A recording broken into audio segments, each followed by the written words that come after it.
সিলেটের গোয়াইনঘাটে ৪৭৯ বোতল বিদেশি মদসহ ৪ জনকে আটক করেছে র্যাব-৯। বুধবার রাত ৯:৩০টার দিকে উপজেলার ১১ নম্বর মধ্য জাফলং ইউনিয়নের জাফলং চা বাগান এলাকায় অভিযান চালানো হয়। বিস্তারিত থাকছে নাঈম আহমেদের প্রতিবেদনে।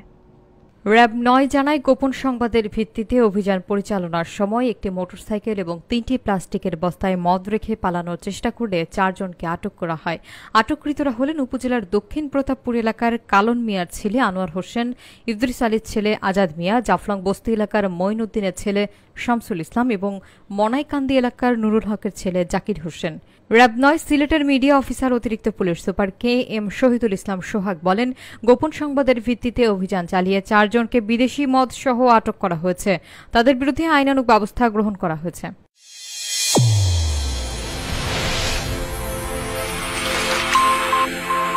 চ্যানেল A1 হৃদয়ের স্পন্দন।